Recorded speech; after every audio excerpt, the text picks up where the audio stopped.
As part of our effort on the Ashland Forest Resiliency Stewardship Project, we've completed about 1,500 acres of non-commercial work we call surface and ladder field treatments. Then we shifted into density management work, ecological thinning to reduce stand density, release the larger trees, reduce fire severity in strategic locations.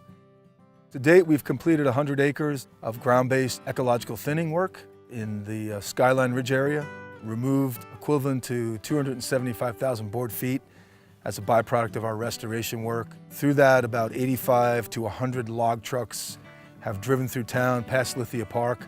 Now we're moving over to the Four Corners area. We'll be implementing a ground-based ecological thinning in that part of the watershed as well. The recent work on the west side of the watershed and the upcoming work in the Four Corners area are really strategic in nature from a fire management perspective.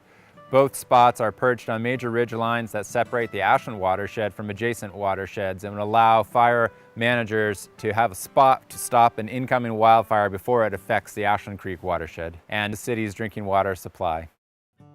Out of the Four Corners area, roughly 300,000 board feet of saw logs are projected to come out of that side of the watershed. Just about 100 log truck loads will be coming down Tolman Creek to Siskiyou Boulevard and off to Interstate 5 to Murphy Veneer Lumber, where the logs will be delivered to be processed, all fulfilling the circle of a restoration economy.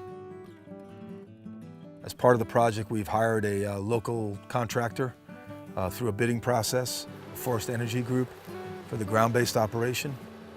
The majority of the trees being removed on the project are smaller diameter trees, averaging 13 inches diameter breast height. We were really integrating ecological forestry and a low-impact harvest system approach on the ground.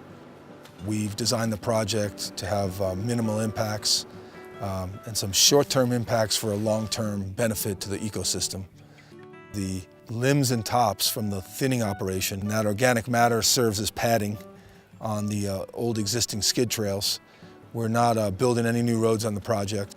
The ground-based operations will be completed by the fall of this year. The recent ground-based density management was on slopes lower than 20% in order to protect fragile soils in the watershed. In order to accomplish the AFR project goals on slopes steeper than 20%, we're going to use helicopters in the next couple of months to lift trees off the hillside, bring them down, and drop them in pre-existing landing areas. Helicopter work is going to start in fall of 2012, in mid-October, and last until the end of November.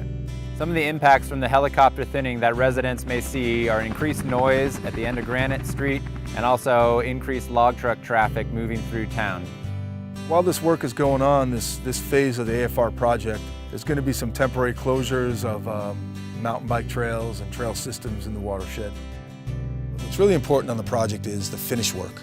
So after the commercial thinning's been done and the logging project is complete, a crew will come in and they'll do all the fine detail work to touch up the stand, do initial thinning, do some lop and scatter over some of the skid trails. What I could say about the project is there's a forest standing when we're done.